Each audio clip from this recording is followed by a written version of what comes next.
नहीं मालूम।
आवाज आई थी। आवाज आ रही।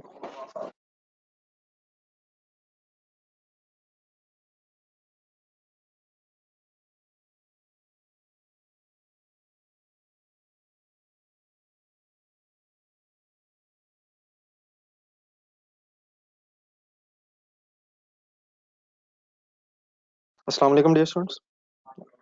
ये बेटा ऑनलाइन स्टूडेंट्स को आवाज आ रही है?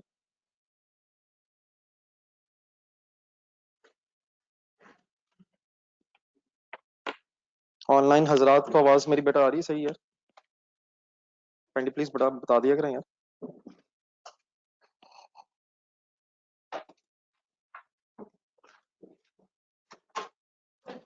चलें सर जी, तो कल लॉसेस की बात हो रही थी, उसकी बेस पे जरा कुछ डिस्कशन आज स्टार्ट करते हैं यार।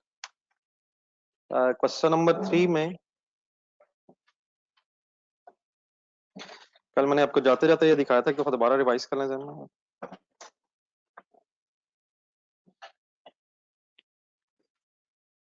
जब बेटा 1,28,000 kgs of C further process हुए तो उसके रिजल्ट में क्या क्या बना? 96,000 kgs of G, 8,000 kgs of V. लेकिन अगर हम क्वांटिटी को काउंट करें तो ये बनती है टोटल 104,000 kgs। तो 128,000 kgs में से बस 104,000 kgs अकाउंट फॉर हो रहे हैं।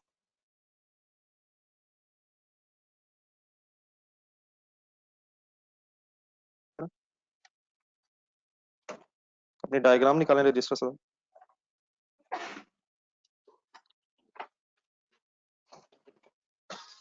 ये जो 24,000 kgs का डिफरेंस रह गया, इसकी हमें अब कोई इंफॉर्मेशन नहीं है कि ये kgs किधर गए।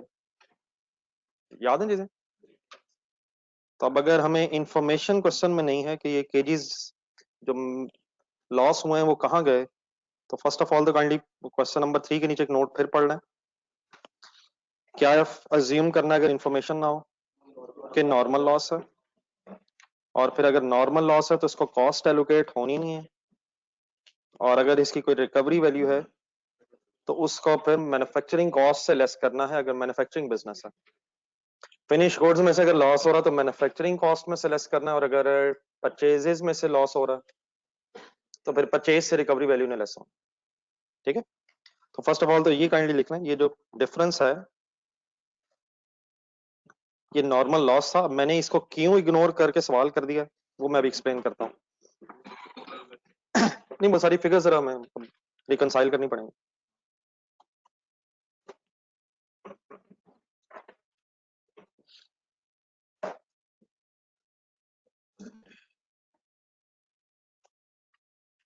तो ये हमने एक sort of balance figure identify की है।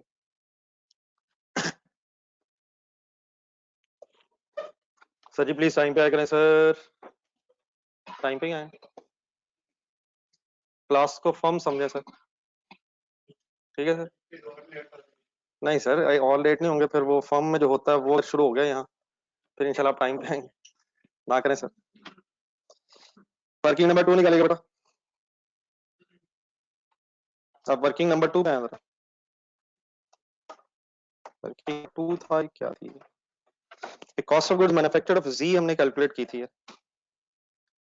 सर जी समझने वाली शुरू हो गई है सर, काइंडली प्लीज ये कुछ एसी 2 4 और चला दें, 2 चला दें, दोनों तो चल रहे हैं। Cost of goods manufactured of जी पे काइंडली आइएगा जरा, और इसको फुल कंसंट्रेशन सब सुनिएगा मेरी बातें। 3001 से गेम स्टार्ट करें। ये कितने केजीज की कॉस्ट है? 128 केजीज की कंजम्पशन कॉस्ट है। फिर इसकी फर्दर प्रोसेसिंग हुई, कन्वर्जन कॉस्ट इंकर हुई, मटेरियल और मटेरियल में फिर लेबर ओवरहेड्स ऐड हो गए। ठीक है यहाँ तक सही है सर? फिर बेटा ये जो 80,000 था ये क्या था? 8,000 केजीज की फिर जो बाय प्रोडक्ट थी उसकी रिकवरी वैल्यू को हमने लेस कर दिया। आप अभी काइंडली नोट ना करें, पहले ध्यान से देखना। एज अ स्टार्टिंग पॉइंट अब मुझे ये बताएं, मैंने तो यकीनन यहाँ लिखा हुआ 96,000 केजीज की कॉस्ट, ये कॉस्ट कितने केजीज की है? 128। यहां से यहां तक आते आते, बल्कि शायद यहां से यहां तक आते आते 8,000 केजीज बाय प्रोडक्ट के बने, उसको कॉस्ट एलोकेट करनी नहीं थी, लेकिन उसकी रिकवरी वैल्यू थी वो हमने लेस कर दी। तो बिफोर एनीथिंग क्या मैं ये कह सकता हूं ये 3724800 इनफैक्ट 1,20,000 केजीज की कॉस्ट है? ऊपर कितने केजीज है सर? 128। इसमें से 8,000 क्या इग्नोर हुआ by product as an initial step? ये असल में कितने केजीज की अब कॉस्ट रह गई थी? 120 की। लेकिन 120 और 96 में डिफरेंस किसका है? नॉर्मल लॉस का। तो क्या ये 120,000 केजीज वाली कॉस्ट फाइनली फिर 96,000 केजीज पे एलोकेट हो रही है? किसकी कॉस्ट भी किसकी कॉस्ट में ऐड हो रही है? नॉर्मल लॉस की कॉस्ट भी रिमेनिंग गुड यूनिट्स ऑफ जी में ऐड हो गई। प्लीज अगर मैं कहूं कि क्या ये 120,000 की कॉस्ट है एज अ फर्स्ट स्टेप, तो मेरी बात समझ आती है? As a first step sir ही समझ आता है सर, लेकिन ये 120,000 में, इस 120,000 में 24,000 केजीज क्या है? Normal loss. देयरफॉर ये एलोकेट कितने केजीज पे होनी है? 120,000 केजीज पे नहीं होनी है, कितने पे एलोकेट होनी है? 96। अगर फॉर एग्जांपल इस नॉर्मल लॉस की भी कोई क्वेश्चन में रिकवरी वैल्यू होती तो उसका भी मैं क्या करता? जिस तरह बाय प्रोडक्ट की रिकवरी वैल्यू को लेस किया उसी तरह नॉर्मल लॉस की रिकवरी वैल्यू को लेस करके मैन्युफैक्चरिंग कॉस्ट तक पहुंचता। कॉस्ट एलोकेट होती नहीं नॉर्मल लॉस को, और रिकवरी वैल्यू है नहीं क्वेश्चन में, तो सिंपली क्या हुआ 24,000 का? क्या हमने उसे कंप्लीटली इग्नोर करके बस गुड यूनिट्स की वर्किंग कर ली है? ये कितने केजीज की कॉस्ट थी जो कितने केजीज पे फाइनली एलोकेट हुई है? आप लोग यही वर्किंग के साथ एक सेंटेंस लिख सकें, स्पेस बन जाएगी थोड़ी सी, तो इर्द गिर्द जरा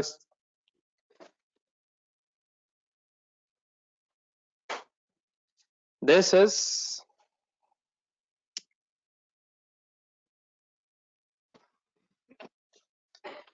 मैन्युफैक्चरिंग कॉस्ट ऑफ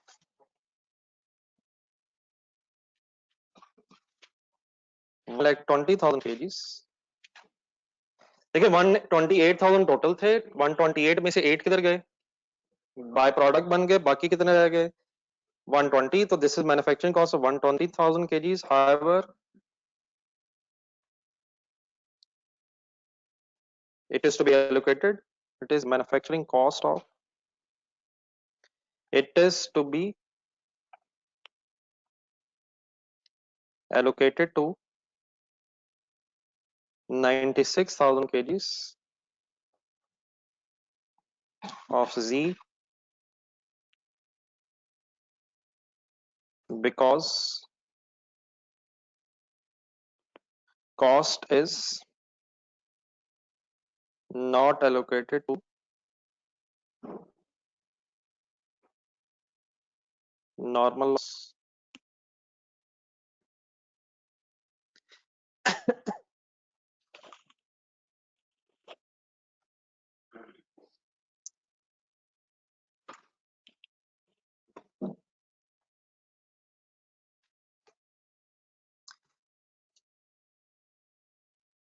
क्लियर हो गया मेरा पॉइंट यार सबको? बहरहाल यकीनन अगर ये नॉर्मल लॉस होता, अगर इसमें कुछ नॉर्मल कुछ अबनॉर्मल होता, तो मैं सारी डिस्कशन अब खुद से करूंगा. According to question data in according to the data in the question number 3, हमारी अब ये बात यहाँ तक कंप्लीट होगी. ठीक है, तो हमारे क्वेश्चन पे क्यों फर्क नहीं पड़ा, कौन सा लॉस था ये, नॉर्मल लॉस, और इसकी रिकवरी वैल्यू थी नहीं, इसलिए हमने सिंपली इसे इग्नोर कर दिया था. तो इस क्वेश्चन को मैं एक दो डिफरेंट एंगल से भी आपके साथ डिस्कस करूंगा, इसी क्वेश्चन नंबर 3 को. लेकिन पहले जरा क्वेश्चन नंबर 4 ढूंढिएगा जरा. कल वाला रिवाइज है इस वाला करवाना है सर, फिर आज.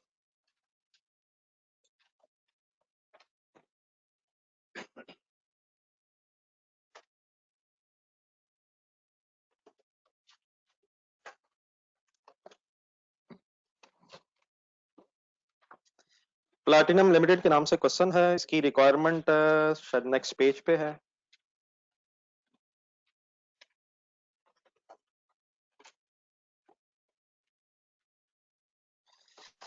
Compute the total joint manufacturing cost. Page number बता देंगे कोई बुक का जरा काइंडली. 22, 23, 22 नेक्स्ट पेज पे रिक्वायरमेंट है. तो नंबर 1 क्या कैलकुलेट करना बेटा, total manufacturing cost for the February 2012 and also calculate the profit पर केजी. एक इनकम स्टेटमेंट सॉर्ट ऑफ चीज बनाएंगे, प्रॉफिट निकालेंगे, लेकिन उस प्रॉफिट को फिर पर केजी में कन्वर्ट करना है, नंबर ऑफ केजी से डिवाइड करेंगे. किस किस का पर केजी निकालना है, अल्फा एंड बीटा. तो दो काम करने हैं, लेकिन आप फर्स्ट रिक्वायरमेंट के एंगल से, जॉइंट मैन्युफैक्चरिंग कॉस्ट के एंगल से जरा डाटा पढ़ना स्टार्ट करें जरा. जी सर.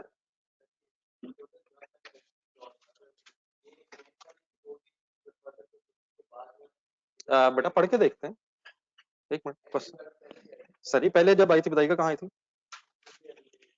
नहीं काइंडली जरा बताइएगा कहाँ ज़हन में आता है. देखिए joint manufacturing cost to be allocated तो वही होगी ना जो प्रोडक्ट्स की कंबाइन है. फर्दर प्रोसेसिंग कॉस्ट तो जॉइंट मैन्युफैक्चरिंग कॉस्ट नहीं है. क्वेश्चन नंबर 2 में मेरे ख्याल आई थी.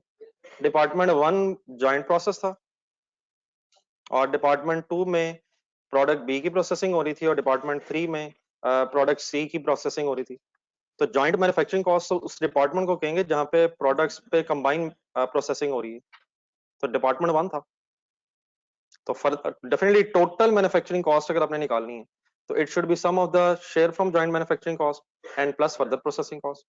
लेकिन अगर आपसे सिर्फ जॉइंट मैन्युफैक्चरिंग कॉस्ट मांगी जा रही है, तो वो सिर्फ उस डिपार्टमेंट की कॉस्ट होगी जिसमें एक से ज्यादा प्रोडक्ट्स प्रोसेस नहीं है, विदाउट शायद एडिंग फर्दर प्रोसेसिंग कॉस्ट. अगर वो कहेगा टोटल मैन्युफैक्चरिंग कॉस्ट, तो it should be sum of joint share from joint manufacturing cost, और इसमें फिर फर्दर प्रोसेसिंग कॉस्ट उसकी ऐड हो जाएगी.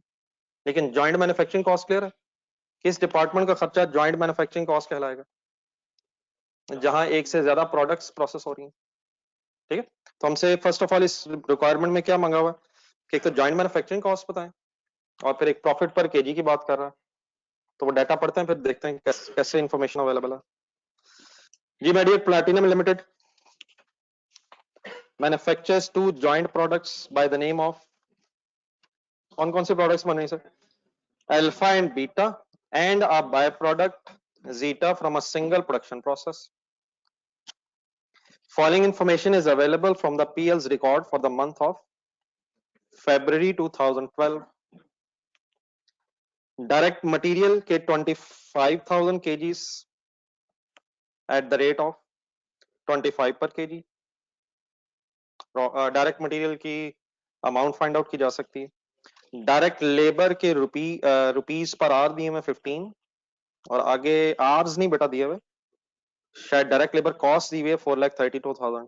कैलकुलेटर पकड़ना जरा। क्या अगर जरूरत पड़े तो नंबर ऑफ आवर्स निकाले जा सकते हैं? What is 4,32,000? It is rupees of direct labour, और एक घंटे की लेबर को अगर पेमेंट 15 रुपीज के एंगल से हो रही है तो कितने हजार घंटे काम हुआ होगा? कैसे वर्किंग कर सकते हैं? 4,32,000 डिवाइड बाय 15, प्लीज किया करें यार। देन सर जी लॉसेस आ रहे हैं बीच में। Normal process loss of 20% of the material consumed. अगर 100 kgs for example material consume हुआ है तो फिर 20 kgs मटेरियल लॉस होना है। क्या ये एक्सपेक्टेड लॉस है? सर जी क्या एक्सपेक्टेड लॉस है सर? कौन सा लॉस है? नॉर्मल लॉस है। नेक्स्ट लाइन में है। फिर overheads are allocated the products at the rate of 10 per direct labour our. आपने अभी नंबर ऑफ लेबर आवर्स निकाले थे, इसको अगर 10 से मल्टीप्लाई करें तो हमारे पास ओवरहेड्स की फिगर भी आ सकती है। सही है। Normal loss is sold as a scrap at the rate of 8 per KG. Normal loss की रिकवरी वैल्यू दी हुई शायद। सही कह रहा हूं? क्या नॉर्मल लॉस को कॉस्ट एलोकेट करते हैं, लेकिन उसकी रिकवरी वैल्यू अगर प्रोडक्शन प्रोसेस है तो प्रोडक्शन कॉस्ट में से लेस करते हैं। Following data relates to the output from the process. दो जॉइंट प्रोडक्ट्स हैं alpha and beta according to first line, and एक जीटा एक बाय प्रोडक्ट है। परसेंटेज ऑफ आउटपुट दी हुई है 75, 15% एंड 10%, और उनके पे सेलिंग प्राइसेस पर केजी दी हुई है। Next page.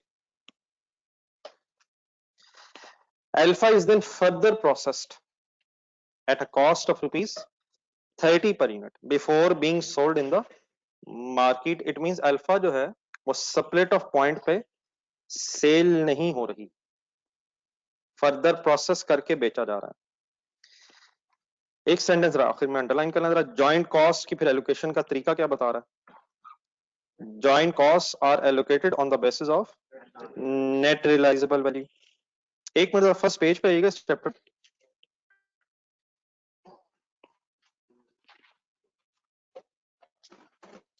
मैंने जब भी आपको एलोकेशन मेथड्स बेटा बताए थे जॉइंट कॉस्ट को एलोकेट करने के, इस चैप्टर का first page means page number जरा काइंडली बताइए अपने पास। पेज 15 पे आइएगा जरा। इसके दरमियान में एलोकेशन मेथड्स आए थे, मैंने आपको दिए थे उस दिन, लेकिन मैंने बेटा आपसे सिर्फ दो मेथड्स उस दिन डिस्कस किए थे। कौन कौन से जरा देख के बताएं। एक फिजिकल क्वांटिटी मेथड मैंने किया था, और एक मैंने डिस्कस किया था sale value at split of basis. लेकिन एक थर्ड मेथड भी है, अगर क्वेश्चन में रिक्वायर्ड हो तो वो थर्ड भी यूज किया जाता है। ये किसकी एलोकेशन की बात हो रही है? जॉइंट कॉस्ट की एलोकेशन। तो थर्ड मेथड में कोई खास नई चीज नहीं है, जरा नाम पढ़िएगा उसका क्या है। NRV basis. आप जरा मेरी तरफ देख के एनआरवी की कोई डेफिनेशन बोलेंगे जरा। है lower of cost and NRV. Sir जी यकीनन inventories are made at lower of cost and NRV, लेकिन मैं जरा रिक्वेस्ट कर बैठा हूं कि एनआरवी किसे कहते हैं? Estimated selling price less estimated selling expenses necessary to make sale. नहीं मेरी तरफ ही देखना जरा। तो बेटा ये एनआरवी मेथड वही उसी डेफिनेशन की बेस पे जो भी हमने बोली है, लेकिन एक बस एक्स्ट्रा वर्ड ये लगेगा, जरा गौर से सुनेगा। एस्टिमेटेड पहला क्या? सेलिंग प्राइस, लेकिन कौन सी लेंगे? Estimated selling price at split off point. और लेस क्या करेंगे? वही जो पहले करते हैं। क्या लेस करते हैं? Estimated selling expenses. अब जरा पेज देखें बुक का। क्या मेथड नंबर 2 और 3 में कोई डिफरेंस होगा अगर सेलिंग एक्सपेंसेस ही अवेलेबल ना हो? जरा देखें गौर से देखें। थर्ड भी पढ़े, उसके ब्रैकेट पढ़े जरा। एनआरवी बेसिस में क्या करना है आपने? एस्टिमेटेड सेलिंग प्राइस लेनी है, लेकिन किस वक्त की? स्प्लिट अप पॉइंट, और उसमें से selling expenses necessary to make sale less करने हैं अगर होंगे तो। लेकिन अगर सेलिंग एक्सपेंसेस ही अवेलेबल ना हो तो क्या सेकंड और थर्ड मेथड सेम है सर? लेकिन डिफरेंस कब हो सकता है? अगर सेलिंग एक्सपेंसेस अवेलेबल हैं तो देन आप क्या करेंगे, sale value at separate point निकालेंगे, फिर सेलिंग एक्सपेंसेस लेस करके एनआरवी निकालेंगे, फिर एनआरवी की बेस पे एलोकेशन कर देंगे। ठीक है सर? तो थर्ड मेथड में नई चीज बस क्या है कि अगर किस चीज की अवेलेबिलिटी है तो उसको यूज करना है। तो आइए जरा इसको अप्लाई करते हैं फिर क्वेश्चन पर। तो हमारे इस क्वेश्चन में क्या वर्ड्स लिखे हैं, हमने क्या यूज करना है, कौन सा मेथड यूज करना है सर? सर जी कौन सा मेथड यूज कर देना है सर? NRV method. उसको थोड़ा सा दोबारा आपके क्वेश्चन में एक्सप्लेन भी किया हुआ कि सेलिंग एक्सपेंसेस लेने हैं अगर होंगे।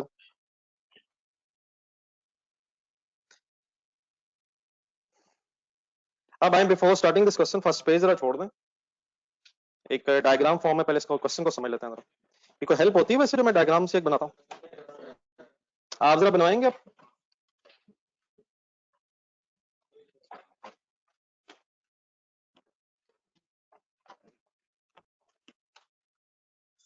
जी सर जी क्वेश्चन नंबर 4 हो रहा है my dear, start please. Ji sir ji common process बनवा दें जरा काइंडली।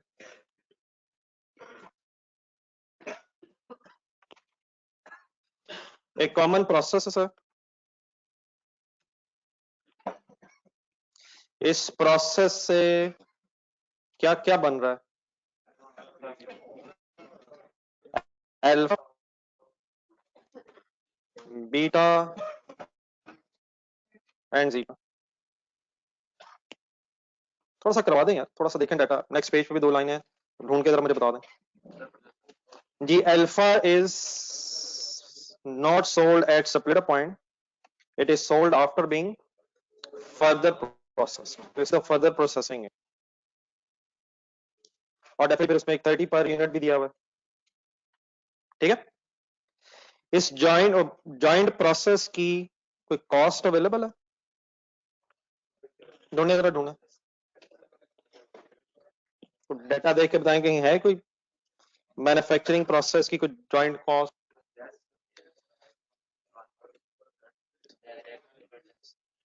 सर जी फर्दर प्रोसेसिंग कॉस्ट से ज्यादा बेटा दी हुई है ना यार, तो ऊपर फिर जो इन्फॉर्मेशन है वो क्या है, पीएस रिकॉर्ड से क्या क्या निकल रहा है, वही है ना सर जो इन्फॉर्मेशन, और इसके अलावा है ही कोई नहीं। तो डायरेक्ट मटेरियल के जरा रुपीस बता देंगे, मैंने आपसे रिक्वेस्ट की जरा एक मिनट करवा दें जरा यार, थोड़ा सा करवा दें। 25,000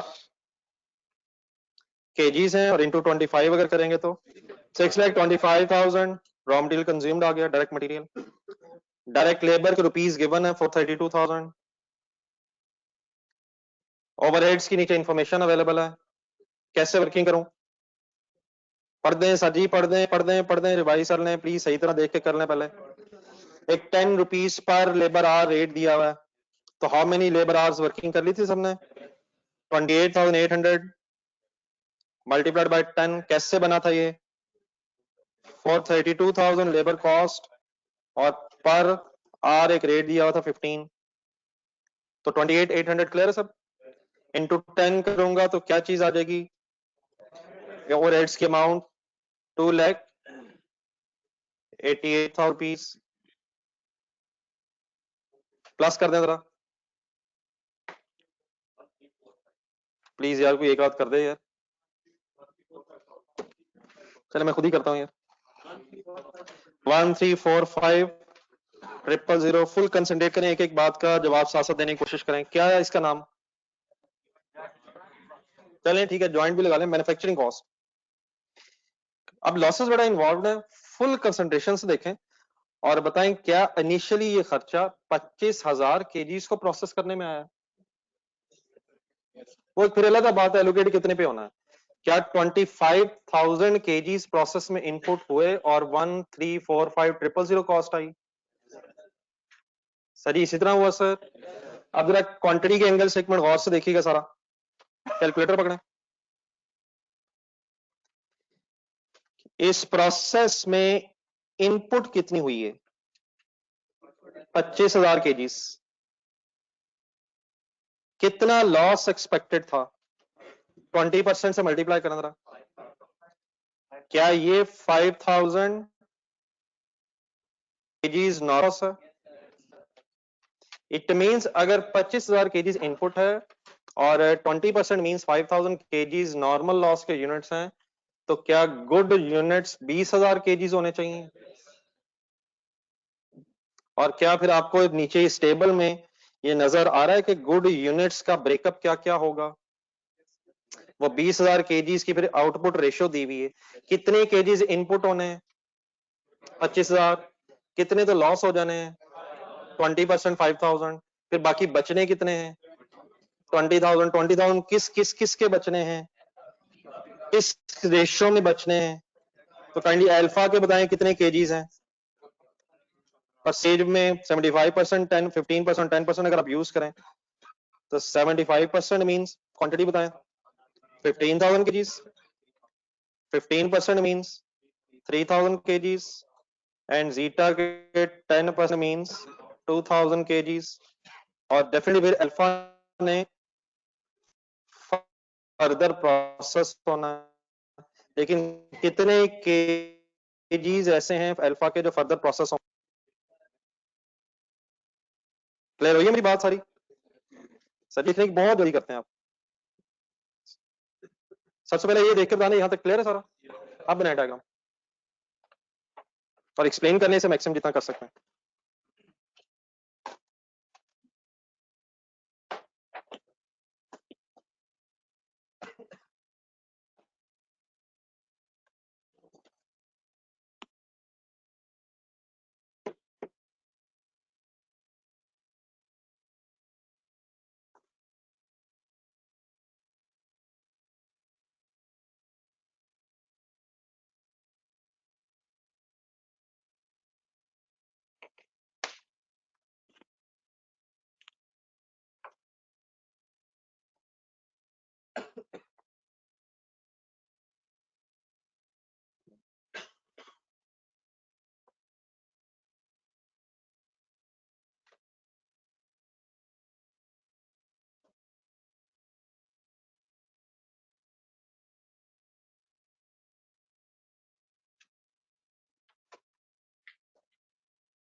एनी क्वेश्चन एनीवेयर?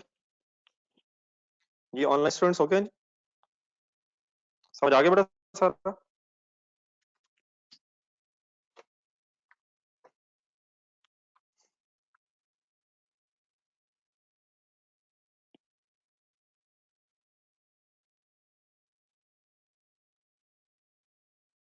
सर ये क्या हो गया यार, इस तरह का सवाल? चल अच्छा कि आपने पूछ लिया, कहीं बाकी को ये कंफ्यूजन ना हो। मैं एक मिनट बताता हूँ मैं सर।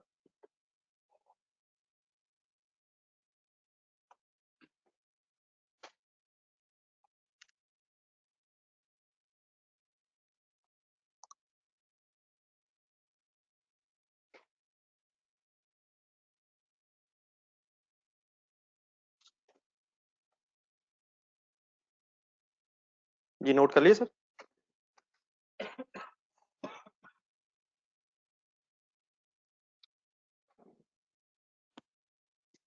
एक क्वेश्चन में से पूछा गया, जरा मैं उसका जरा ओपिनियन आपसे लूं जरा। अल्फा के बेटा कितने केजीज बने?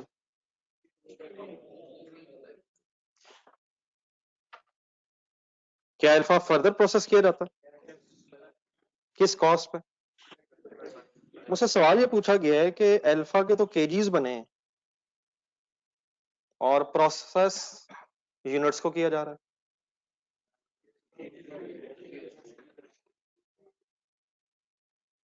असल में जब हम वर्ड बोलते हैं 1 यूनिट, 2 यूनिट, 3 यूनिट, तो ये यूनिट क्या चीज है?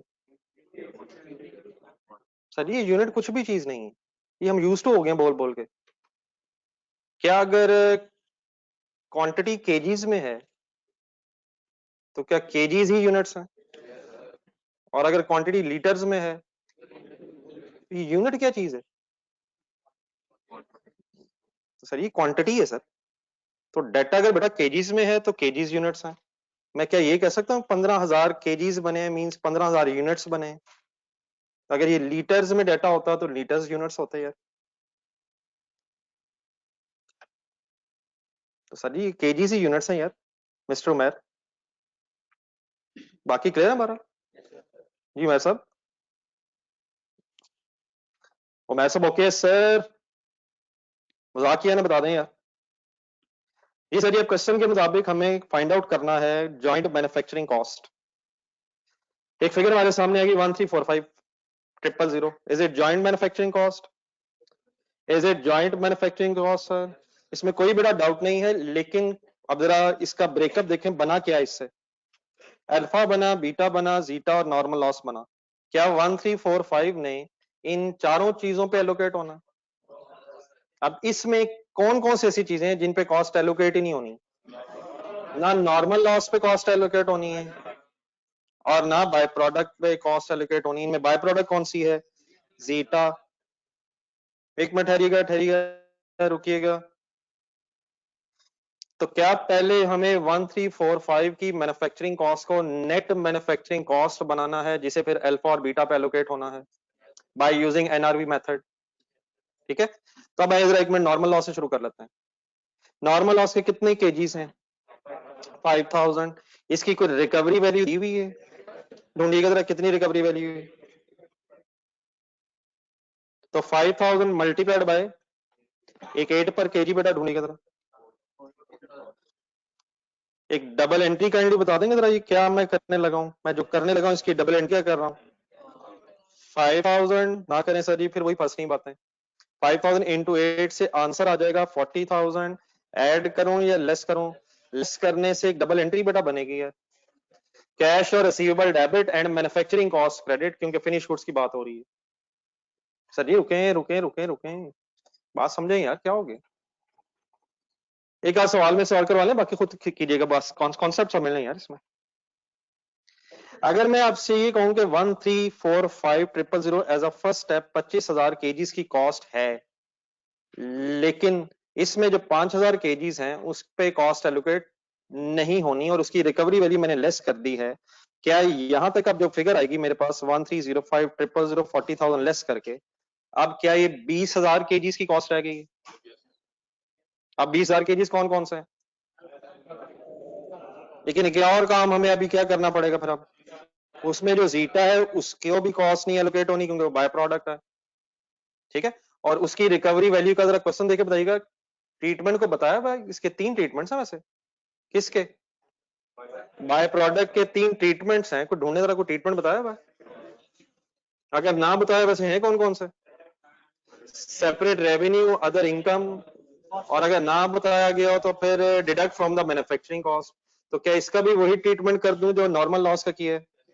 तो रिकवरी वैल्यू एक तो थी नॉर्मल लॉस की, उसी तरह फिर सब्ट्रैक्ट हो रहेगी recovery value of by product.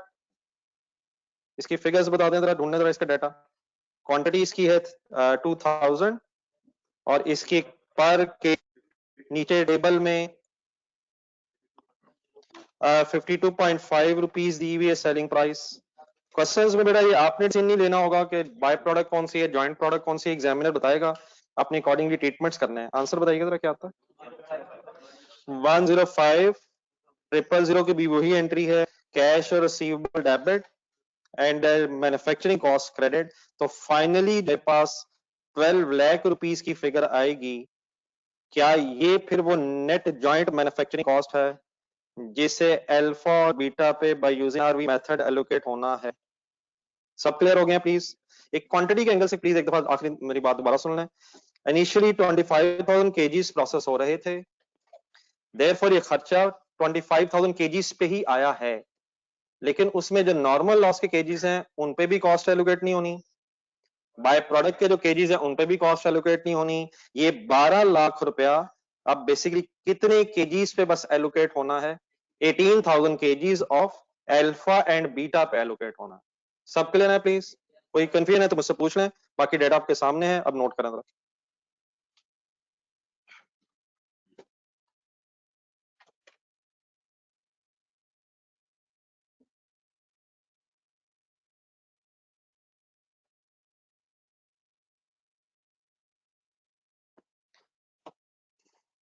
और बेटा क्वेश्चन पढ़ना है, अपनी ख्वाहिशात से नहीं चलना यार। मोहतशिम क्या कर रहा है यार? कहाँ लिखा हुआ है कि अल्फा की फर्दर प्रोसेसिंग में नॉर्मल लॉस होता है?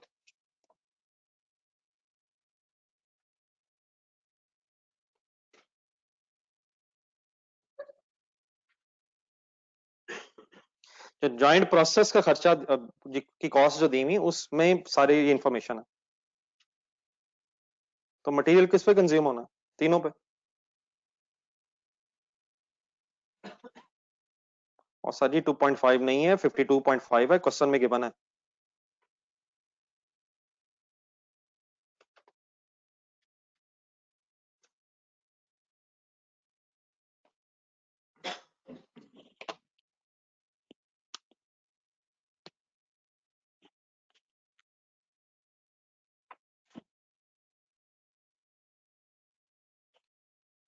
जी सर, कोई कंफ्यूजन, कोई क्वेश्चन?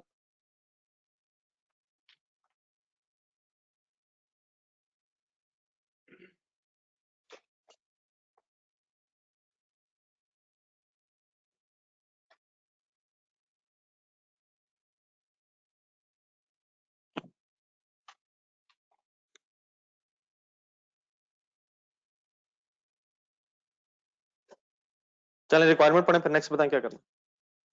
अब क्या रह गया? फर्स्ट नहीं नहीं, अकॉर्डिंग टू रिक्वायरमेंट एलोकेशन मांगी नहीं हुई। अकॉर्डिंग टू क्वेश्चन एक जॉइंट मैन्युफैक्चरिंग कॉस्ट हमने फाइंड आउट कर ली है। अब उसने नेक्स्ट मांगा क्या है? प्रॉफिट मांगा है। अब डेफिनेटली हो सकता है प्रॉफिट कैलकुलेट करने के लिए हमें एलोकेशन करनी पड़े, लेकिन exactly what the examiner is asking us, क्या प्रॉफिट पर केजी कैलकुलेट करें अल्फा और बीटा का। ठीक है सर? ठीक है सर। तो प्रॉफिट मेरा अगर कैलकुलेट करना है तो इनकम स्टेटमेंट से में लाएं। क्या इनकम स्टेटमेंट बना के प्रॉफिट आ सकता है सर? तो आए जरा प्रॉफिट डालते हैं। जहां जहां एग्जैक्टली जरूरत पड़ेगी वर्किंग्स की फिर वहां करेंगे।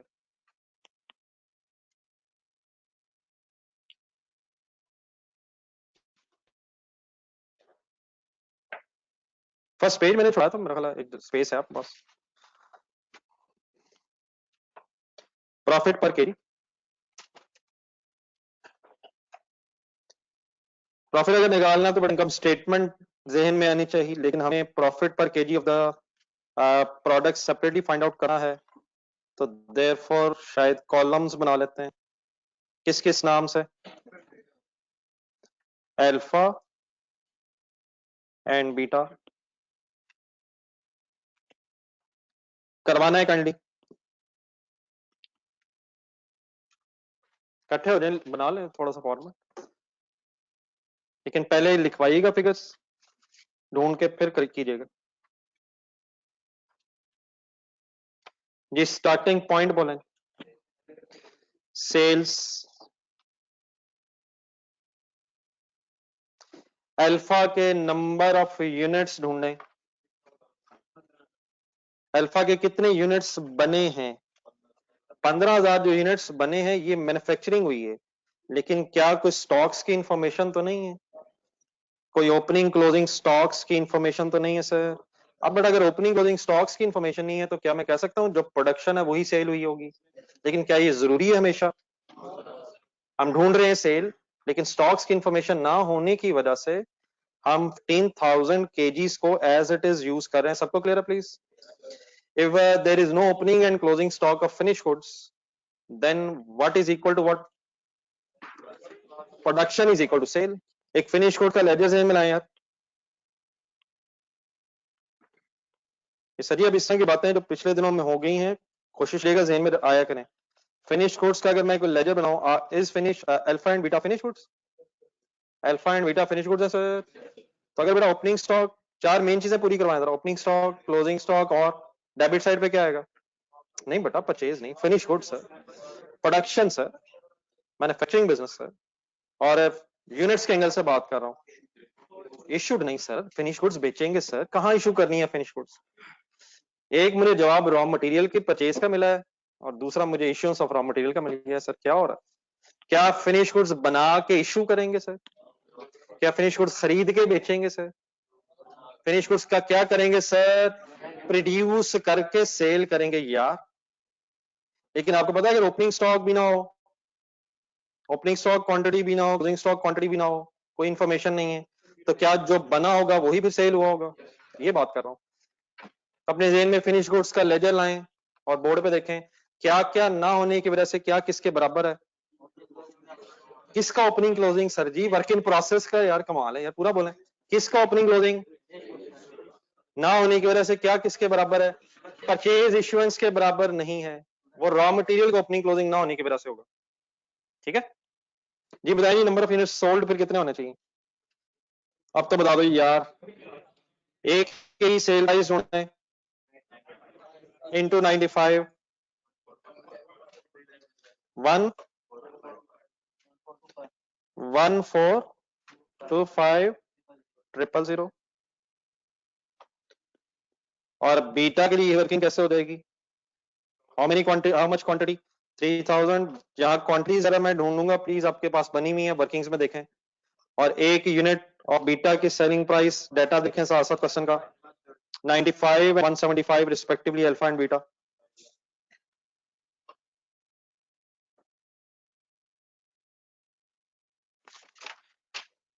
तो फाइनली आंसर आ जाएगा शायद 525।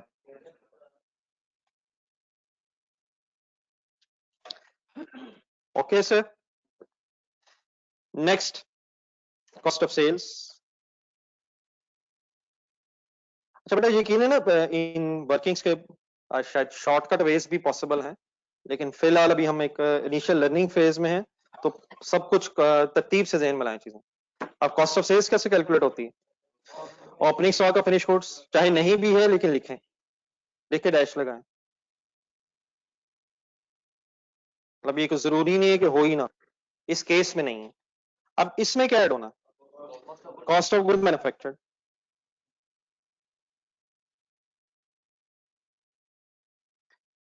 अब हमें सेपरेट वर्किंग करनी है अल्फा और बीटा की, तो क्या cost of goods manufactured available है? सर जी कहीं अवेलेबल है वैसे? क्या ब्रेकअप अवेलेबल है या कंबाइन अवेलेबल है? 12 लाख के बारे में क्या ख्याल? क्या अब अल्फा एंड बीटा की एक कंबाइंड मैन्युफैक्चरिंग कॉस्ट है? क्या बेटा अब जरूरत पड़ेगी कि हम एलोकेशन करें? लेकिन एलोकेशन करने से पहले एक आखिरी चीज और देखें डायग्राम में। अल्फा की जो मैन्युफैक्चरिंग कॉस्ट है वो शेयर ऑफ जॉइंट कॉस्ट और उसमें प्लस फर्दर प्रोसेसिंग कॉस्ट भी होना चाहिए। क्या अल्फा को बेचने से पहले फर्दर प्रोसेसिंग भी की जाती है?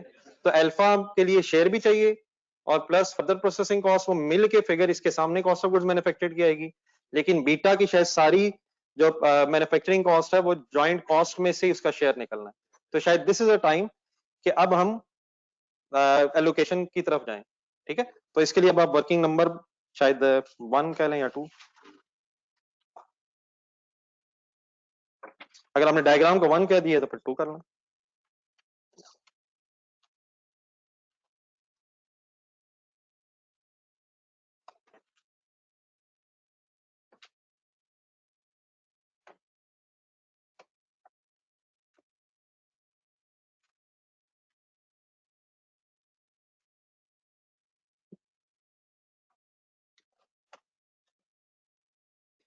जी sir, allocation of joint cost, और इसके लिए मेथड क्वेश्चन में गिवन है एनआरवी मेथड।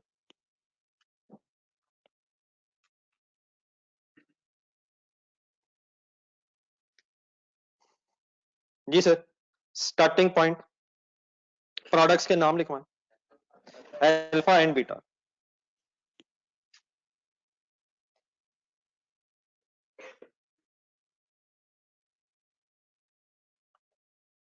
जी इसके बाद बताएं हेडिंग क्या आएगी अब next column. Units produced, method जो मर्जी हो, इनिशियल स्टेप पे अब यूनिट्स प्रोड्यूस्ड होंगे।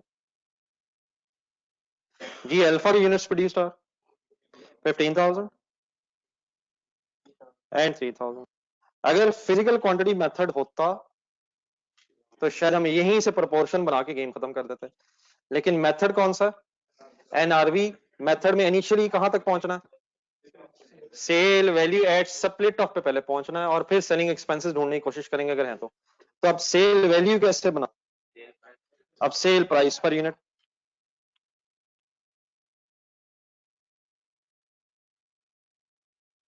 ढूंढे sale price per unit data में से।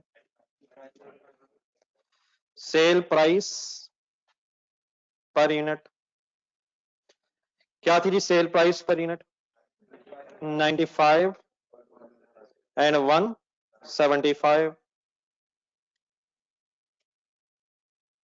नेक्स्ट कॉलम का नाम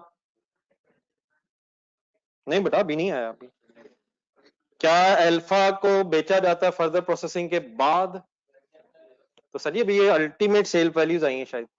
cell values after split off है या बिफोर स्प्लिट ऑफ है? क्या करूं इसे? अल्टीमेट सेल वैल्यू वर्ड लिखें। क्या मतलब होता है ultimate sale value? Final sale value after all processing, ultimate sale value, sale price या सेल वैल्यू।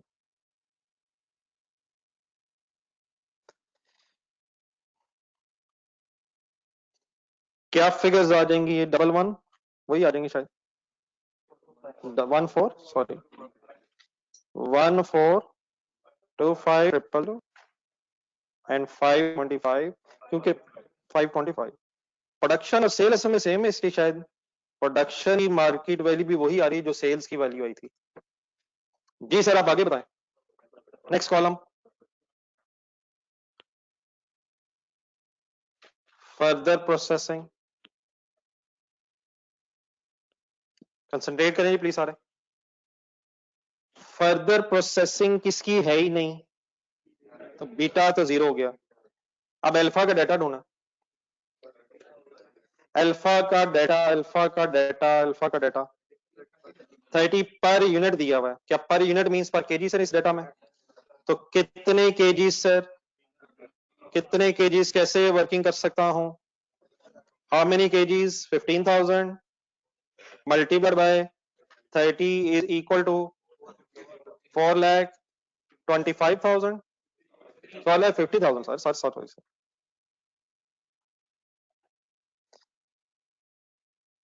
डाटा बेस आपको यार।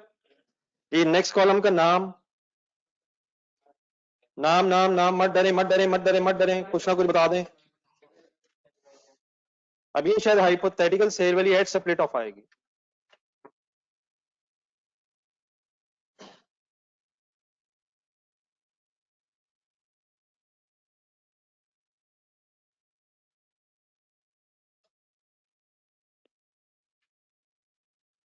कैसे? 1425 प्लस या minus? Sorry plus minus is equal to 975,000। और बेटा बीटा के लिए जो अल्टीमेट सेल वैल्यू है वही उसकी हाइपोथेटिकल सेल वैल्यू भी होगी क्योंकि sold at split off point, तो 525।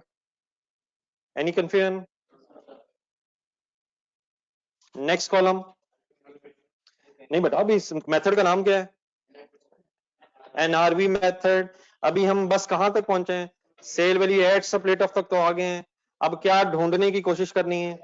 सेलिंग एक्सपेंसेस ढूंढने सवाल में को दिए हो, तो क्या अगर सेलिंग एक्सपेंसेस अवेलेबल नहीं है तो यही हाइपोथेटिकल सेल वैल्यू ही एनआरवी भी है। लेकिन अगर सेलिंग एक्सपेंसेस होते तो हम लेस करके फिर कॉलम बना के एलोकेशन करते हैं। सब क्लियर हो गया प्लीज?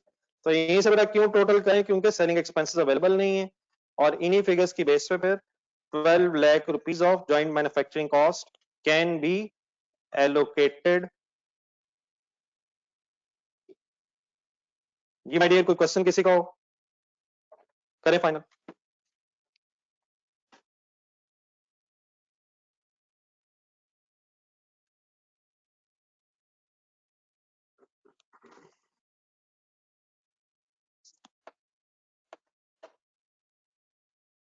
जी फैसल करें आप लोग, मैं लिखता हूँ फिगर्स।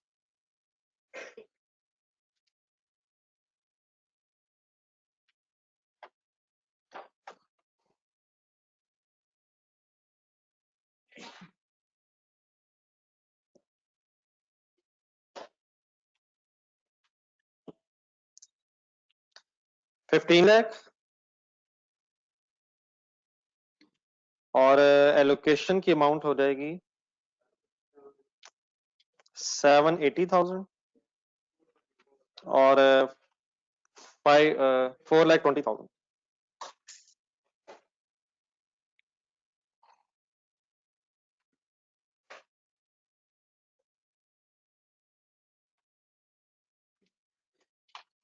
जी सर जी, कंफर्टेबल है सर सारे? क्यों की है ये एलोकेशन? इनकम स्टेटमेंट वाला पेज देख के बता, हम क्या कर रहे थे, एग्जैक्टली कहां पहुंचे थे, तो क्या जरूरत पड़ गई थी? हम कॉस्ट ऑफ गुड्स मैन्युफैक्चर्ड की वर्किंग कर रहे थे और उसमें हमें फिर जरूरत पड़ी थी कि हम अल्फा और बीटा की अलग अलग मैन्युफैक्चरिंग कॉस्ट कैलकुलेट कर सकें। तो क्या finally this is manufacturing cost of alpha and beta respectively, लेकिन इसमें अल्फा का कोई और इशू तो नहीं है अभी। तो एक सेकंड इसकी वर्किंग फाइनली देखिएगा प्लीज जरा। अल्फा की बेटा हमने फिगर 780 फाइंड आउट तो कर ली है, लेकिन इसका एक दफा नाम आप भी जरूर बोलने में, कई दफा मैं बोलता हूँ, जरा आप भी बोलिए क्या है। It is share of joint cost, लेकिन क्या प्लस भी कुछ होना है? तो प्लस ढूंढ के बताएं, अवेलेबल है, अवेलेबल अवेलेबल अवेलेबल अवेलेबल है 450, टोटल 4,50,000। ठीक है, तो इसे काइंडली प्रेजेंट करके लिखिएगा कहीं। 780 अल्फा के एंगल से अगर मैं वर्किंग करूं तो 780,000 share of joint cost plus further processing cost, which means 780 plus 450 is equal to हो गया 123,000,000 और इसके कॉरस्पॉन्डिंगली बीटा की बस 420 है, उसकी फर्दर प्रोसेसिंग नहीं है। Okay please.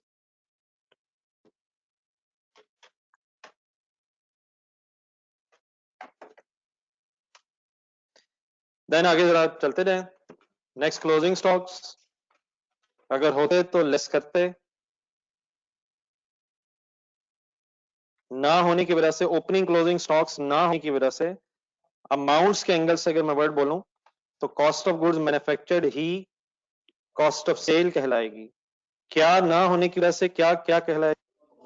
Opening and closing stock of finish goods की अमाउंट ना होने की वजह से कॉस्ट ऑफ गुड्स मैन्युफैक्चर्ड ही कॉस्ट ऑफ सेल्स है। तो कैंडी जरा ग्रॉस प्रॉफिट तक इकट्ठे हो जरा।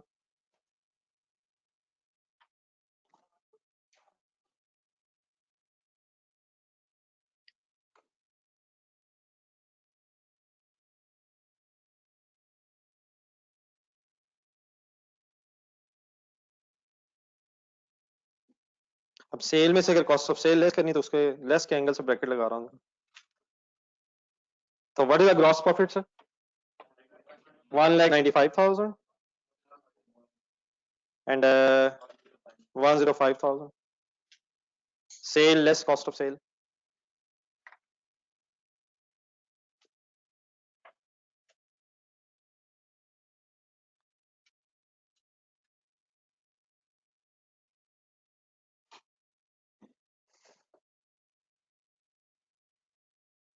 क्लियर है सर? लेकिन बेटा हमारे क्वेश्चन की रिक्वायरमेंट में भी शायद एक लास्ट स्टेप भी रहता है, हमें प्रॉफिट पर केजी तक पहुंचना है। वैसे तो सॉरी, जरा ग्रॉस प्रॉफिट से आगे कोई इंफॉर्मेशन होती है वैसे? जरा क्वेश्चन देखें, कोई और अदर इनकम्स या कोई सेलिंग एडमिन एक्सपेंसेस का जिक्र, तो देन बेटा यही फिर प्रॉफिट फाइनल है अकॉर्डिंग टू दिस इंफॉर्मेशन। लेकिन प्रॉफिट पर केजी तक कैसे आऊं, आप बताएंगे कुछ?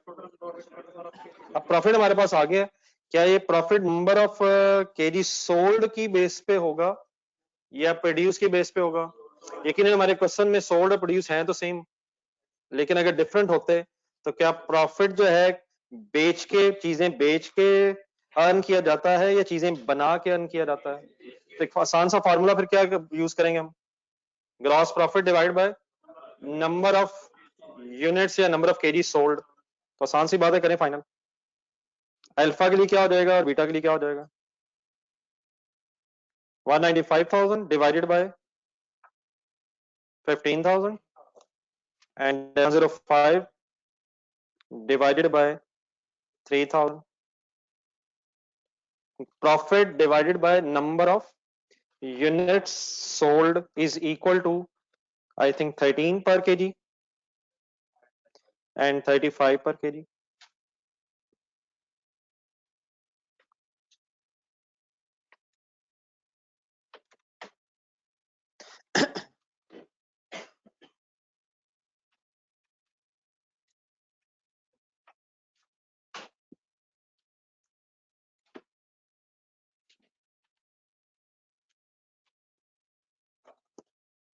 चलें सर आगे, क्लियर है सारा?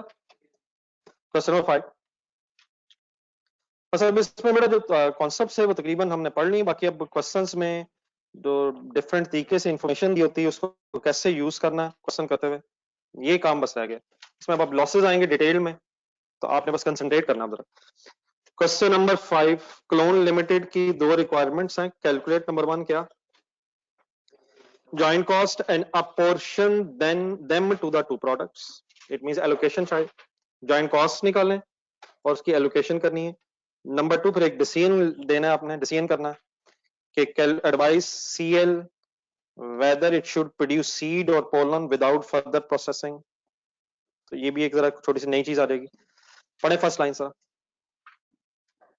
Clone limited manufactures two joint products by the name of pollen and stigma in the ratio of 65 and 35। अगर 100 kgs प्रोड्यूस होंगे तो उसमें से 65 kgs पोलन और 35 kgs स्टिग्मा के होंगे।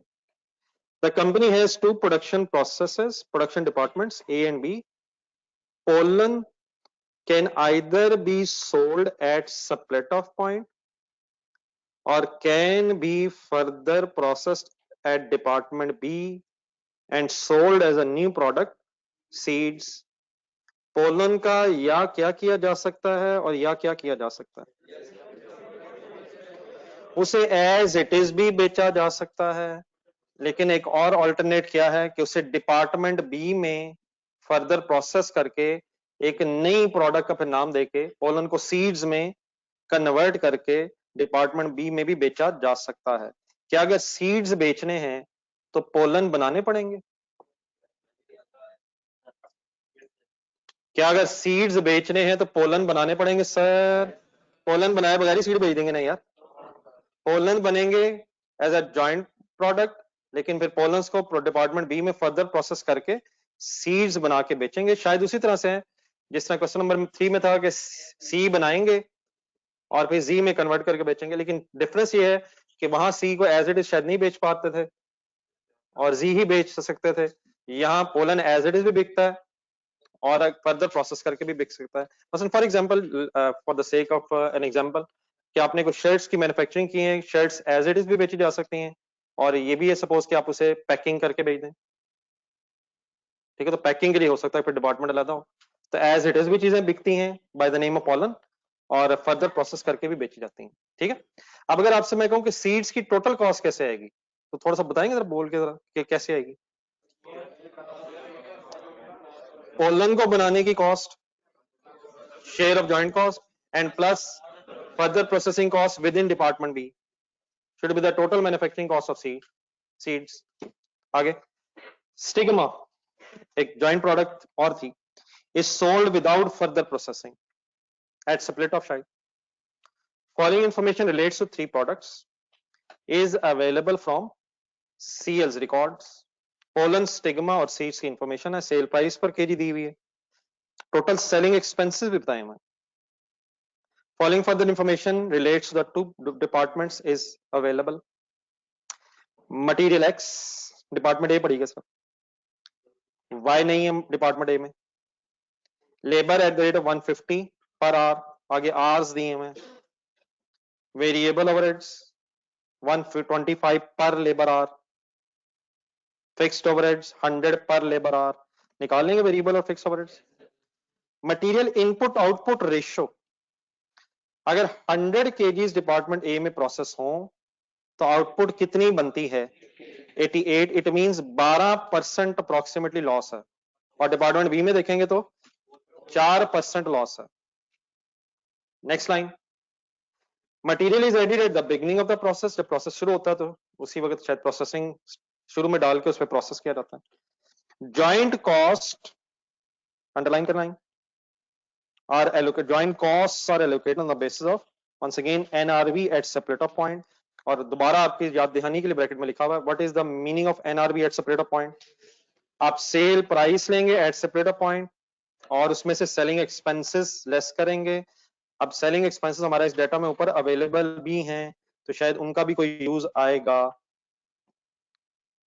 अब आ जाए रिक्वायरमेंट 1 लिखें, कैलकुलेट द जॉइंट कॉस्ट, और फिर उसे अपोर्शनमेंट करते हैं उसकी। तो calculation of joint cost heading बना लो।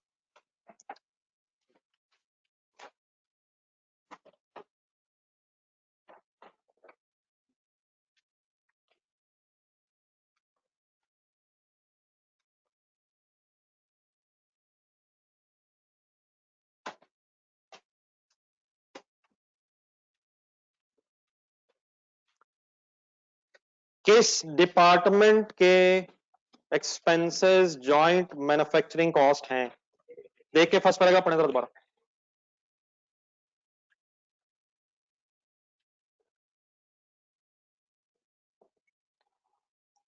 कौन से डिपार्टमेंट के खर्चे पोलन और स्टिग्मा दोनों के लिए हैं? बी में क्या हो रहा है? फर्दर प्रोसेसिंग हो रही है। तो वंस अगेन बेटा मेरे ख्याल एक छोटी सी डायग्राम विल हेल्प। तो आप इसके लिए पेज छोड़ दें, नेक्स्ट पेज पे चलेंगे।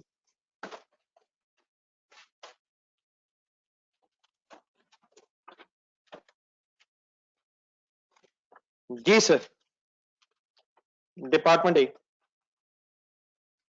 क्या क्या निकलता है? Colon, stigma.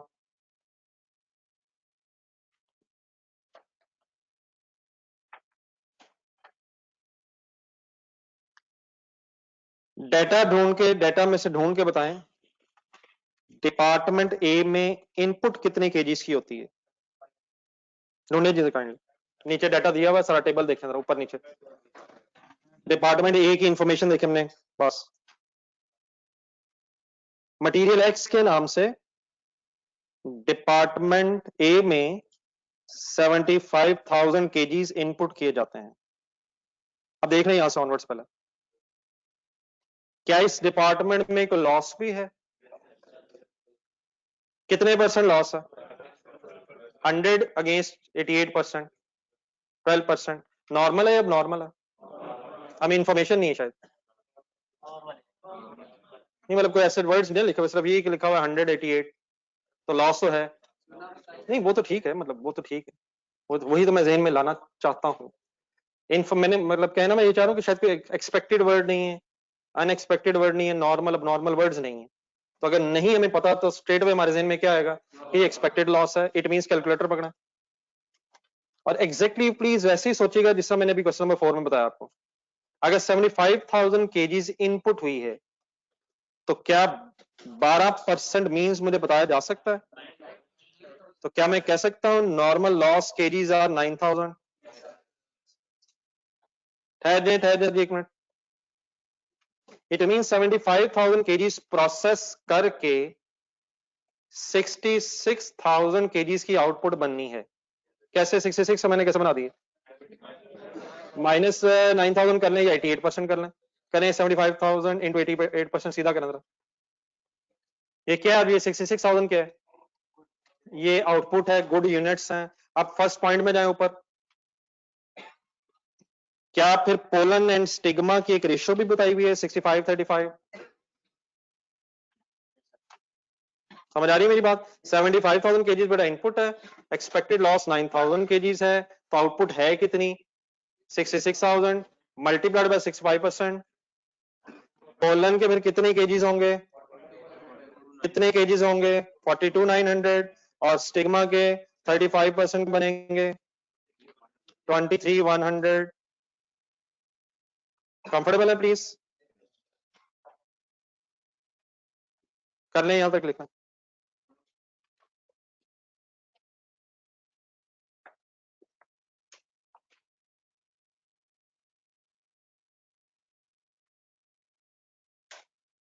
Any confusion?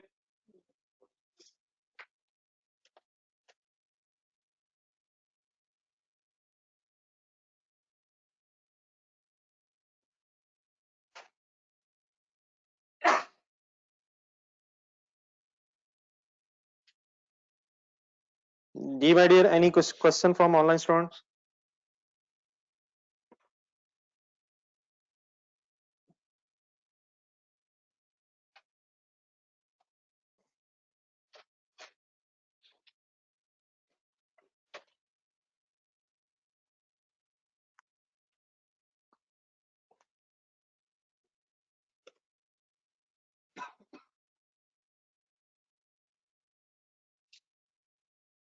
Definite बेटा फिर मैं अगर आगे चलूं तो पोलन ने कहा जाना है, डिपार्टमेंट बी में, और फिर यहां से सीट्स बनने हैं।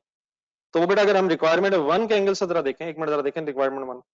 हमने अभी सिर्फ ज्वाइंट कॉस्ट एलोकेट करनी है कैलकुलेट करके, तो शायद फिलहाल हमें जरूरत तो पड़ेगी डिपार्टमेंट बी की, लेकिन शायद फिलहाल मैं उसकी इंफॉर्मेशन इसलिए नहीं लिखना चाह रहा कि पहले यहां तक वर्किंग कर लें। तो मुझे बता देंगे फाइनली कौन सा डिपार्टमेंट हम इस वक्त फाइनल करने की कोशिश कर रहे हैं, ए या बी? ज्वाइंट कॉस्ट है डिपार्टमेंट ए में, ठीक है जी, क्लियर है? अब आए जरा रिक्वायरमेंट ए फाइनल करें।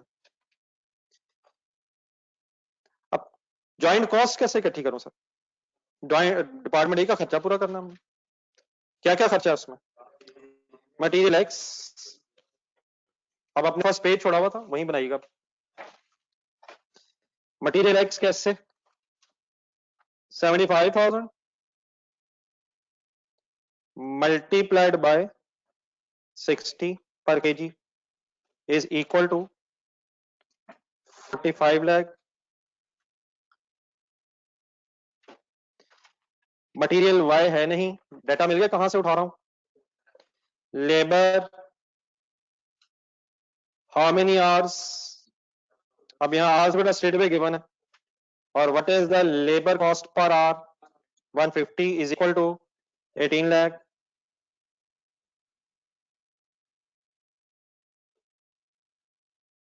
चलता जाऊं। वेरिएबल ओवरहेड्स का रेट किसकी बेस पे दिया हुआ है? 125 पर क्या, तो क्या करूं पहले? वही 12,000 घंटे into 100, sorry 125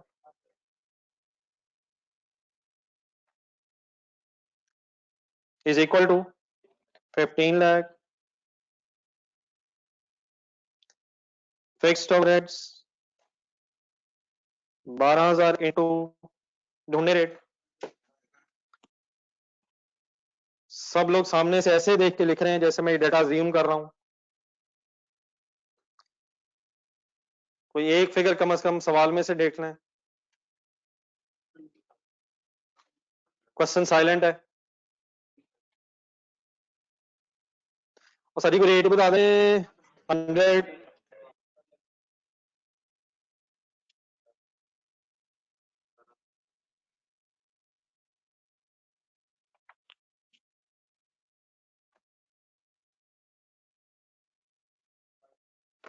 is equal to, नहीं बेटा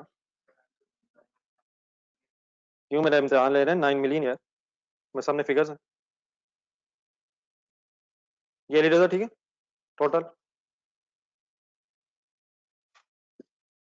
ये बेटा 9 million okay sir. What is this 9 million? Joint manufacturing cost किस किस पे एलोकेट होनी है? अल्फा नहीं खत्म हो गया सर, अल्फा वो क्वेश्चन नंबर 4 था। पोलन और स्टिग्मा में क्या नॉर्मल लॉस पे भी? Initially as a first step once again, क्या ये 9 मिलियन का खर्चा 75,000 केजीज पे इंकर हुआ है? 75,000 केजीज पे इंकर हुआ है, लेकिन 75,000 केजीज पे एलोकेट नहीं होना है। किस पे एलोकेट नहीं होना है? नॉर्मल लॉस पे। तो नॉर्मल लॉस पे कॉस्ट तो आनी नहीं है, उसकी कोई रिकवरी वैल्यू ढूंढ दें यार। नॉर्मल लॉस की रिकवरी वैल्यू है यार, और है यार, नहीं है यार, सही कह रहे हैं आप। अरे तो पता चलेगा नहीं यार, मतलब मैंने कहा है, आपने कहा है, नहीं है तो नहीं है, बट क्वेश्चन देख के बताया ना है या नहीं है। अगर बेटा नहीं है तो क्या मैं फाइनली कह सकता हूं फिर यही 9 मिलियन, यही 9 मिलियन एज इट इज अब अल्फा, सॉरी पोलन और स्टिग्मा में एलोकेट हो जाना, ठीक है, मतलब पोलन एंड स्टिग्मा में एलोकेट हो जाना। किसको कॉस्ट देनी नहीं, और रिकवरी वैल्यू है नहीं, ठीक है। तो एलोकेशन का तरीका क्या है? According to question what is the way, once again NRV method. Allocation शुरू करें, रिक्वायरमेंट 1 का पार्ट है, ज्वाइंट कॉस्ट कैलकुलेट होगी और अब अपोर्शन करना उसे।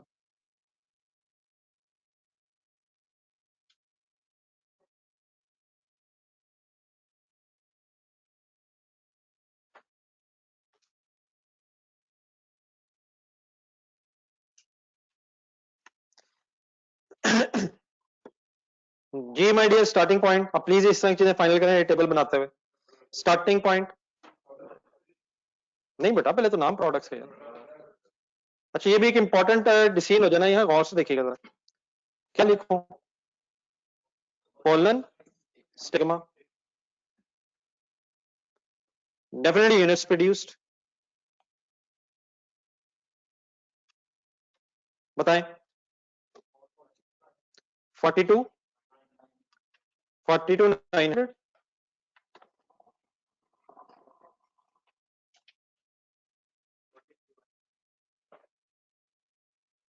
बताओ सामा, ओवरहेड्स का रेट दिया तो हुआ है यार। ओवरहेड्स का रेट 125 और 100 गिवन है यार।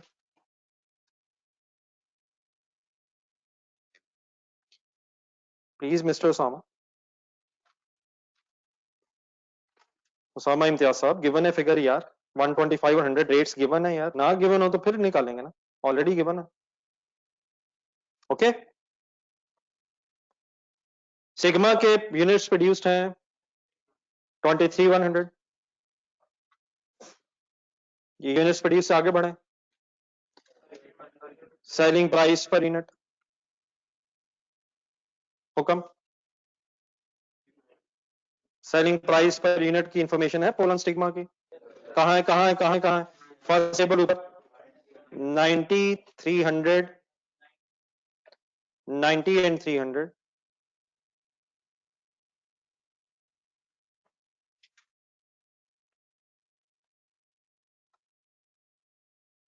अच्छा, अगर आपने यहाँ कंसंट्रेट ना किया तो आपके जहन में कुछ ऐसे क्वेश्चंस आएंगे जो हाईली लॉजिकल हैं। मैं ये नहीं कह रहा आने नहीं चाहिए, लेकिन कंसंट्रेशन से सोचें। आ सकते हैं कुछ क्वेश्चंस ऐसे जो कंसंट्रेशन ना होने की वजह से जहन में आएंगे। जी आगे बताएं। नहीं बेटा, अब ये क्या ये अल्टीमेट सेल प्राइस भी है और sale price at split of भी है? लुक एट ये डाटा, डायग्राम देखें। चले वही मसला आ गया है जो मैं एक्सपेक्ट कर रहा था।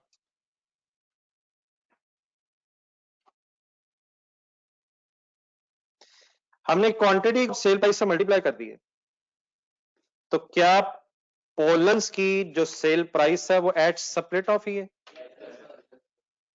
और स्टिग्मा की तो फर्दर प्रोसेसिंग हो ही नहीं रही है। हम अब यूज टू किन चीजों से हो गए हैं अनफॉर्चुनेटली। फर्ज करें पोलन एज इट इज ना बिकता,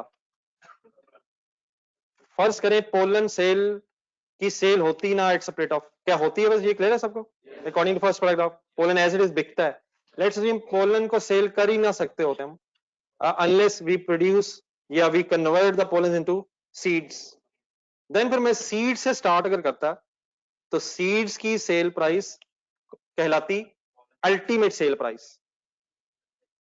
और क्या फिर उसमें से डिपार्टमेंट बी के खर्चे लेस करके पोलन की hypothetical sale value at split off निकालता? लेकिन क्या ये जो इस वक्त हम वैल्यू फाइंड आउट कर रहे हैं, ये पोलन की एज इट इज इसी स्टेज पे sale value at split off है? हमें वो वर्किंग क्यों नहीं करनी पड़ी जो पिछले क्वेश्चन में कर रहे थे हम? क्या जॉइंट प्रोडक्ट्स कंसंट्रेशन से सवाल रहा, क्या both the joint products are saleable at split off point?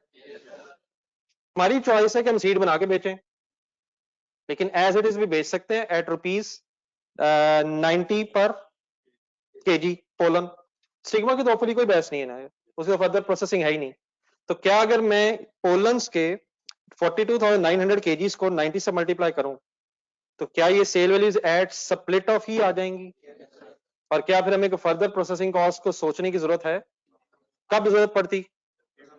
अगर पोलन ना बिक रहे होते फिर हमें किसकी सेल प्राइस उठानी पड़ती? सीड्स की। और फिर डेफिनेटली उसको वापस लाने के लिए हमें डिपार्टमेंट बी के फर्दर प्रोसेसिंग के खर्चे लेस करने पड़ते हैं। 100% क्लियर है? थोड़ा सा दोबारा जेहन में रिवाइज कर लें जो फर्स्ट डे में हमने डिस्कशन की थी, अगर रजिस्टर में देखें जरा, निकालें फर्स्ट डे वाली डिस्कशन। मैंने आपको हाइपोथेटिकल सेल वैल्यू का कॉन्सेप्ट बताया कब था? जरा फर्स्ट पेज अगर देख के मुझे बता सकें। फर्स्ट पेज में पहला मेथड तो छोड़ देना, फिजिकल क्वांटिटी की तो इस वक्त बहस नहीं हो रही। पहला सिनेरियो क्या छोटा सा मैंने लिखवाया था कि एबीसी तीनों प्रोडक्ट्स जो है वो एज इट इज बिक रही हैं, ऐसे ही है। तो अगर सप्लायर पॉइंट पे प्रोडक्ट्स बिक रही हैं तो हमें किसी एक्स्ट्रा वर्किंग की जरूरत नहीं है। फिर सेकंड मेथड क्या था, सारी आफ्टर फर्दर प्रोसेसिंग बिक रही हैं, वो छोटी छोटी डायग्राम्स की बात कर रहा हूं मैं। फिर एक लास्ट सिनेरियो क्या आया था, कुछ फर्दर प्रोसेस होके बिक रही हैं, कुछ एज इट इज बिक रही हैं। तो अगर बेटा क्वेश्चन अब ये कि अगर products as it is split off point पे सेल हो रही हैं तो is there any requirement to calculate the hypothetical sale value? उसकी जरूरत कब है? जब products are not saleable at supplier point. तो क्योंकि पोलन्स एज इट इज बिक रहे हैं, हमें किसी रिवर्स वर्किंग की जरूरत नहीं है कि हम सीड से वापस आए further processing cost incurred within department B को लेस करके। क्या मैं फाइनली कंफर्टेबली ये कह सकता हूं कि these are sale values at supplier off? सबको बात क्लियर होगी है सर? Any confusion? कब hypothetical sale price find out करेंगे? कोई एक सेंटेंस आप भी बोल दें अपने लिए कम से कम। जब sale value at supplier off directly available ना हो। बताइएगा आंसर्स। 38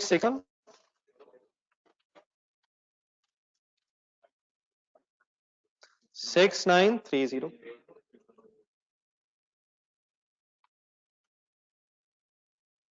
बस अब इंशाल्लाह काउंटिंग आप ये कॉस्ट अकाउंटिंग आप इंजॉय करने की स्टेज पे आ गए हैं, लेकिन डेफिनेटली इसमें सोचना बस पड़ता है, बाकी इसमें कुछ नहीं है। बाकी कैलकुलेटर्स अगर पास हो, जहन रेडी हो सोचने के लिए, तो बाकी कुछ नहीं रह जाता। जी मेथड कौन सा चल रहा है सर एलोकेशन का? एनआरवी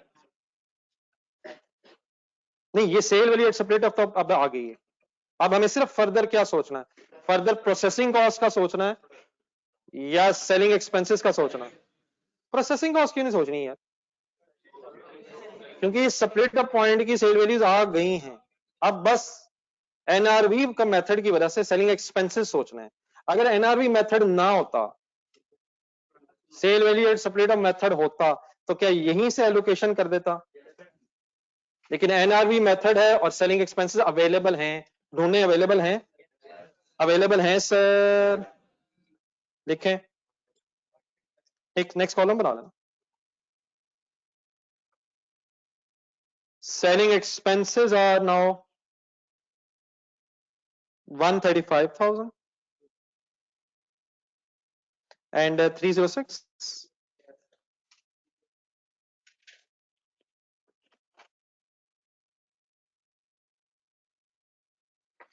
जी अब फाइनली क्या हम कह सकते हैं, फिगर आ जाएगी NRV at split off. Sir जी क्या अब एनआरवी एट स्प्लिट ऑफ आ जाएगी सर? कैसे सर? कर दें लेस 372600 एंड 6624। ठीक है, फिगर जरा देखिएगा। Sale values less selling expenses 3726 and 6624।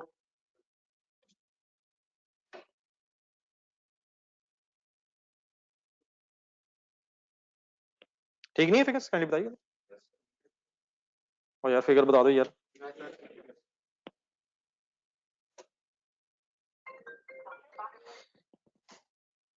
करें एलोकेशन सर, कितने रुपए एलोकेट करने हैं? ढूंढे ढूंढे कहीं ढूंढे। 9 मिलियन प्रपोर्शन बनाए और 9 काइंडली प्लीज एलोकेट करें।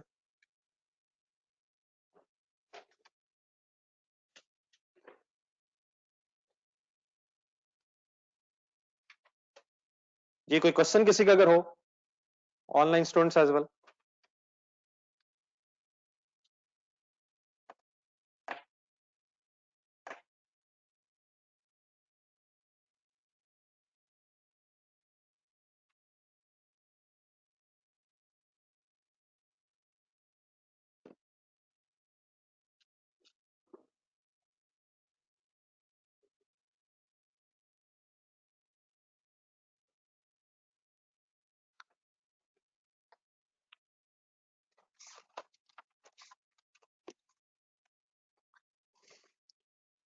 चिकन का टोटल बता देगी। नहीं, इसका 10,000,000 10.35 मिलियन 10,350 एलोकेशन हो गई 3240।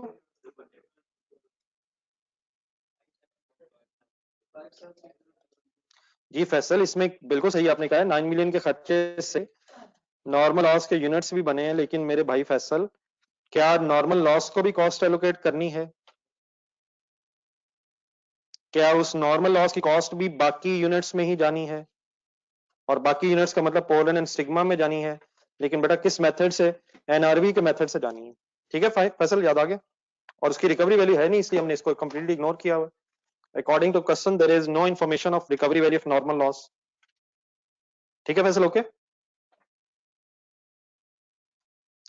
जी फिगर है 57,5760,000। आई थिंक रिक्वायरमेंट 1 बस यही है, जरा देखिएगा जरा। रिक्वायरमेंट 1 में यही दो काम करने थे हमने। नंबर 1, ज्वाइंट कॉस्ट आइडेंटिफाई करें, कैलकुलेट करें, और उसको फिर अपोर्शन कर दें। सब क्लियर है प्लीज? अच्छा बेटा, इसकी जो बी रिक्वायरमेंट है ये मैं कल खुद से डिस्कस करूंगा आपसे। आज आपसे एक रिक्वेस्ट ये होगी कि आप एक काम प्लीज जरूर घर से करके आइएगा। अब कुछ चीजें आप घर से भी करें ताकि कुछ कॉन्सेप्ट खुद से क्लियर हो सकें। ये बेटा जो क्वेश्चन नंबर 3 था बाइनरी लिमिटेड, ये पीछे आएगा क्वेश्चन नंबर 3 की तरफ, जरा बुक में जरा। क्वेश्चन नंबर 3 में ओरिजिनली जो क्वेश्चन है उसमें ये अज्यूम हुआ था कि जो लॉस्ट यूनिट्स हैं, क्योंकि इंफॉर्मेशन नहीं है इसलिए वो कौन सा लॉस है? नॉर्मल लॉस है। आपने एक काम ये करना है, रजिस्टर खोलिएगा जरा, रजिस्टर का एक नया पेज निकालें।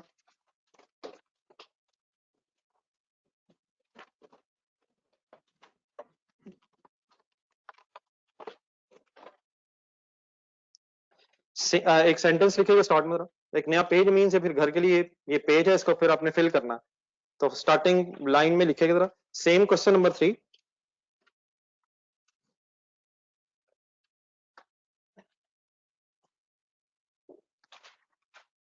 Same question number 3, by assuming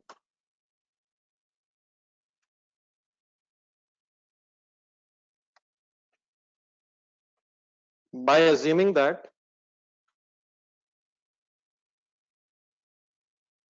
loss during further processing of C, loss during further processing of C into Z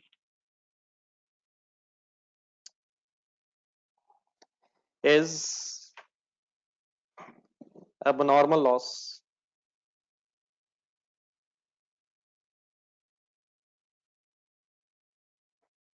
Every other aspect of the question is same. नहीं मैं ये वैसे ही बोल रहा हूँ, बस फुल स्टॉप।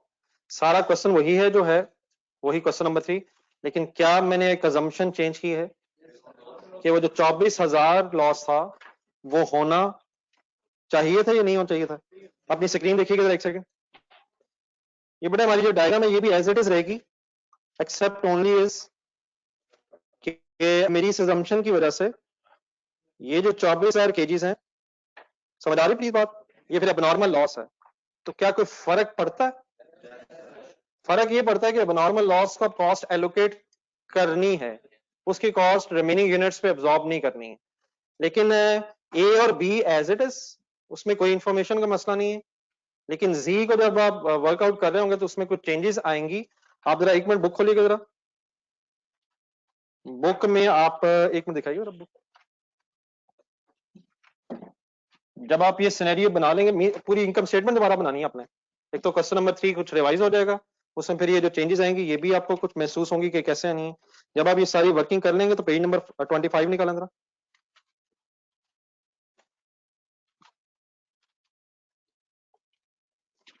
जब आप ये सारी वर्किंग कर लेंगे तो पेज नंबर 25 दिखाने का मकसद ये है के बाद में जरा चेक कर लीजिएगा कि इस पेज पे ये आंसर सही बना हुआ है या नहीं बना हुआ।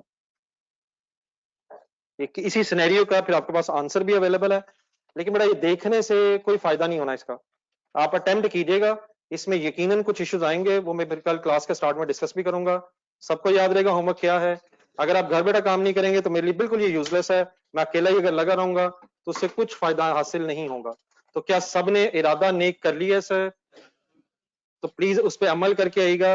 इंशाल्लाह कल प्लीज 8 बजे मुलाकात होगी। अल्लाह हाफिज। स्क्रीन पे सर जी 25 नंबर पेज, ये ले फैसल देख लें।